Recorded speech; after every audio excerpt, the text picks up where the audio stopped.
Ajit sir classes के online platform पर आप सभी का हार्दिक स्वागत है। मैं अजीत यादव आज आप लोगों को अलंकार में शब्दालंकार की परिभाषा और इसके क्या है भेद के बारे में हम चर्चा करेंगे। अगर आप लोग को अच्छा लगे तो एक बार इसको लाइक और शेयर और सब्सक्राइब जरूर करें। चलिए देखते हैं शब्दालंकार। अब हम देखें शब्दालंकार की परिभाषा क्या है। इसमें लिखा है जिनके शब्दों में चमत्कार उत्पन्न होता है इसे क्या कहते हैं, शब्दालंकार कहते हैं। अभी आप देखिए ये सब थ्योरी तो लिखना ही पड़ेगा, चलिए ठीक है, लेकिन आपको याद कहाँ करना है। जिनके शब्दों में क्या हो रहा है, चमत्कार उत्पन्न होता है। जब चमत्कार शब्द जैसे आ जाए कि इनके शब्दों में चमत्कार हो रहा है तो वहां क्या हो जाता है, शब्दालंकार हो जाता है। क्या होता है, शब्दालंकार हो जाता है। अब देखिए शब्दालंकार के भेद। शब्दालंकार के कितने भेद होते हैं, तो शब्दालंकार के 3 भेद होते हैं। कितने भेद होते हैं, 3 भेद होते हैं। कौन कौन से हैं, एक है अनुप्रास अलंकार, दूसरा है यमक अलंकार और तीसरा क्या है, श्लेष अलंकार। शब्दालंकार कितने भेद होंगे, शब्दालंकार के 3 भेद होंगे। कौन कौन से होंगे, अनुप्रास अलंकार, यमक अलंकार और कौन से होंगे, श्लेष अलंकार। अब हम बात करते हैं कि अनुप्रास अलंकार क्या है। इसके 3 भेद होते हैं, अनुप्रास, यमक और श्लेष। अब हम देखते हैं कि अनुप्रास अलंकार क्या है या अनुप्रास अलंकार की परिभाषा क्या होती है। अनुप्रास अलंकार की परिभाषा आप लोग देखिए बिना पढ़े आपको याद हो जाएगा। यहाँ देखिए हम लिखे भी नहीं है लेकिन आपको याद करा रहे हैं। तो अब जब देखते हैं कि जहां पर एक ही वर्ण क्या रहा है, एक ही वर्ण कितने हो, एक ही वर्ण हो, वर्णों की आवृत्ति बार बार हो। क्या होता है, वर्णों की आवृत्ति क्या हो, बार बार होती है। एक ही वर्ण कहने का मतलब है कि एक ही वर्ण बार बार आए, ठीक है, तो वहां पर कौन सा अलंकार हो जाता है, तो वहां पर आपका आ जाता है अनुप्रास अलंकार। एक बार फिर देखिए कि अनुप्रास अलंकार की परिभाषा क्या होगी। जैसे आप देखते हैं कि एक ही वर्ण की आवृत्ति कितनी बार हो, कई बार हो जाए। एग्जाम्पल आपको देंगे तो हमें लगता है आपको समझ में आ जाएगा। एक ही वर्ण की आवृत्ति क्या हो जाए, बार बार हो जाए। जैसे आपने कहा एग्जाम्पल में कि तरानी तनुजा तर तमाल, क्या है, तरानी तनुजा तर तमाल तरुवर बहुछाए। याद देखिए ताकि आवृत्ति बार बार हो, कह रहा तरानी, तरन में ता आया, फिर कहा तनुजा, इसमें भी ता आ गया, फिर कहा तट, इसमें भी ता आ गया, फिर कहा तमाल, यानी एक ही वर्ण की आवृत्ति बार बार हो रही है। याद देखिए तरनी तनुजा तर तमाल तरुवर बहुछाए। अच्छा ये तो नहीं याद हो पा रहा मान लीजिए, तो आपने कहा कि चाचा ने चाची को, याद आया, तब इसमें देखिए चा की आवृत्ति बार बार आ रही है। एक ऐसे आपको एग्जांपल मिल जाता है कि महामना मदन मोहन मालवी, तो इसमें भी आपको क्या मिल रहा है, मां शब्द आ रहा है कि नहीं आ रहा है, कि महामना मदन मोहन मालवी। अभी एग्जांपल आपको और देते हैं, जैसे आपको ले लिया जाए चारु चंद्र की चंचल किरणें। इसमें देखिए चारु चंद्र की चंचल किरणें, इसमें चा वर्ण की आवृत्ति बार बार हो रही है। हर एक शब्द के पहले चा आ जा रहा है, तो उसमें कौन सा अलंकार हो जाएगा, अनुप्रास अलंकार हो जाएगा। अब आगे हम बात करते हैं, अनुप्रास के बाद आता है यमक अलंकार। कौन सा अलंकार आता है, यमक अलंकार। अब यमक अलंकार की परिभाषा देखिए। अभी आपने यहाँ वर्णों की बात की थी, किसकी बात की थी, वर्णों की, यानी वर्ण आते होंगे, एक ही वर्ण कई बार आते होंगे, तो वहां कौन सा अलंकार था, अनुप्रास था। अब यहाँ देखिए यमक क्या कहता है, यमक की बनता है एक ही शब्द, यहाँ एक वर्ण रहा होगा ना, और यहाँ क्या है, एक शब्द, एक ही शब्द, 2 या 2 से अधिक, 2 या 2 से अधिक।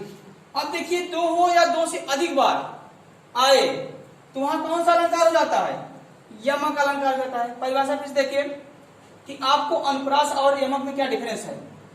अनुप्रास में कहता है कि एक ही वर्ण बार बार आए ना, एक ही वर्ण क्या हो जाए, बार बार आता है, तो वहां पर अनुप्रास अलंकार हो जाता है। लेकिन यमक में क्या कहता है कि जहां पर वर्ण कह रहा बेटा, वहां पर हम क्या लिखते हैं, शब्द लिखते हैं, यानी एक ही शब्द 2 या 2 से अधिक बार आ जाए। कितनी बार आ जाए, 2 या 2 से अधिक बार आ जाता है। तो जब 2 या 2 से अधिक बार कह रहा है तो यहाँ कह क्या रहा है, शब्द कह रहा है या फिर वर्ण कह रहा है। अगर वर्ण कहेगा तो अनुप्रास होगा, और अगर कह रहा है शब्द कहता है तो कौन सा हो जाएगा, यमक हो जाएगा। यानी एक ही शब्द पे दो या दो से अधिक बार आता है तो वहां पर कौन सा अलंकार होता है, वहां पर यमक अलंकार होता है। यमक अलंकार के उदाहरण देखिए आप,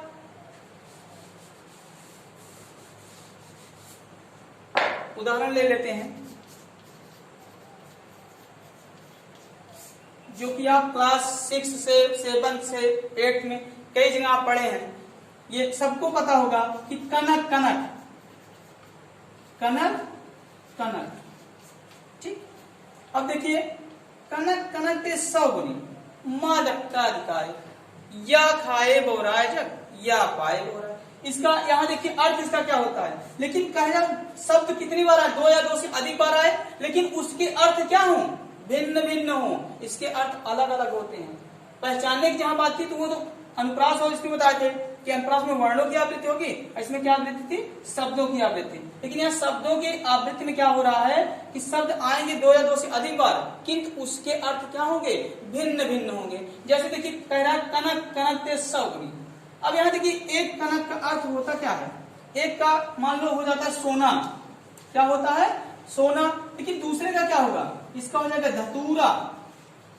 धतूरा देखो गांव में मिलता रहता है, तो सोना है, दूसरा क्या है, धतूरा है। इसका मतलब क्या होता है, देखिए कह रहा है कनक कनक ते 100 गुनी, मां दत्याधिकाय, या खाए बोराय जग, या पाए बोराय। अगर आप इस धतूरे को खा लेते हो, धतूरा आ रहा है ना कनक, यानी कनक का मतलब धतूरा है, अगर इस धतूरे को हम खा लेते हैं तो कह रहे बौरा जाए, मतलब पागल हो जाते हैं, आदमी पागल होता है ना, कि कह रहा है कि खा लिया जाए, या खाए बोराय जग, या पाए बोराय। अगर इस धतूरे को हम खा लेते हैं तो हम पागल हो जाते हैं, लेकिन अगर वहीं हमको ढेर सारा सोना मिल जाए ना, सोना समझ रहे आभूषण, अगर वो भी मिल जाता है तो हम लोग क्या हो जाते हैं, पागल हो जाते हैं। अचानक से क्या हो जाता है, डिप्रेशन में आते हैं, कहते हैं हार्ट अटैक हो गया। लोग क्या कहते हैं, अभी कहीं रिटायर हो, जो अभी हम आप हैं, जो लोग रिटायर होके आते हैं 60 साल के बाद, 60 वर्ष के बाद आते हैं, तो अभी उनकी सैलरी 50,000 रही होगी ना। अब 60 साल के बाद उनको जब 50-60 लाख रुपया मिला, 80 लाख रुपया, तो आप देखते हैं कि अभी इनकी डेथ हो गई, कहीं कितने दिन के थे, कहीं बस रिटायर हुए अभी 4-6 महीने हुआ था। तो उसमें क्या आ गया, इनको यहाँ सोने का तात्पर्य है कि ज्यादा धन की प्राप्ति हो गई। जब धन की प्राप्ति हो गई तो लोग क्या हो गए, पागल हो जाते हैं। समझ में आया। तो एक धतूरा का अर्थ हो गया, यहाँ पर धतूरा हो गया, कनक का अर्थ हो गया धतूरा, और दूसरे कनक का अर्थ हो गया क्या, सोना। यानी यमक क्या कहता है कि जब एक ही शब्द दो या दो से अधिक बार आए किंतु उसके अर्थ क्या हो जाए, भिन्न भिन्न हो जाए। अच्छा एक दूसरा उदाहरण भी ले लेते हैं। जैसे आपने कहा खग कुल कुल सा बोल रहा, खग, देखिए खग कुल कुल सा, देखिए यहां भी दो हो गया, खग कुल कुल सा बोल रहा। अब यहां देखिए कुल यहां भी है, कुल यहां भी है ना। खग माने होता है पक्षी, खग कुल, कुल माने होता है, एक कुल के माने होता है परिवार आपका। कहते हैं इनका कुल कैसा है, इनका परिवार कैसा है, इनका समाज कैसा है। और एक कुल के माने होता है पक्षियों का जो समूह होता है। एक कुल माने पक्षियों का समूह होता है, कुल माने परिवार होता है। कहन खग कुल कुल सा बोल रहा ना, तो एक कुल आपका परिवारिक हो जाता है और एक कुल आपका क्या हो जाता है, पक्षियों का समूह हो जाता है। इस कुल में है, इस है, तो ये हो जाता है। समझ में आया। और इसी में अगर एक आध उदाहरण हमको चाहे तो कह रहे काली घटा का घमंड घटा, काली घटा का घमंड घटा। अब घटा दो बार आ रही है, एक बार तो कह रहा है काली घमंड का घटा, एक घटा ये है और दूसरा घटा ये है, घटा, काली घटा का घमंड घटा। अब एक काली घटा, घटा का समझो, एक घटा यहां आया, दूसरा घटा यहां आया। एक घटा का मतलब काली घटा, जब आपका बादल घटता है, देखिए बादल बहुत तेज से आ जाते हैं तो कहते हैं लगता है बारिश होगी, पूरा बादल नीचे आ जाएगा क्या, ऐसे आता है ना। तो यहाँ पर एक घटना घट रही है कि घटा मतलब कम हो गया, बादल छट गए हैं।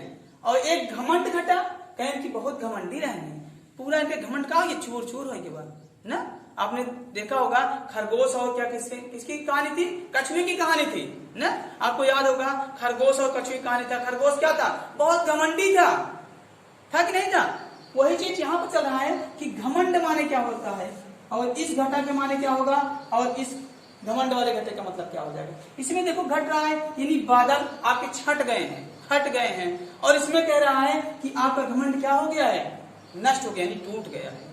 ठीक है, अब ये आपका यमक अलंकार हो गया। अब आता है आपका श्लेष अलंकार। श्लेष अलंकार आप लोग कमेंट में लिख के देंगे कि श्लेष अलंकार की परिभाषा क्या है, इसके उदाहरण क्या है। अब अगले वीडियो में आपसे मिलेंगे तो श्लेष अलंकार आप की परिभाषा उदाहरण आप कमेंट में दीजिएगा। नहीं समझ में आएगा तो हम अगले वीडियो में आएंगे और आपको श्लेष अलंकार की परिभाषा बताएंगे।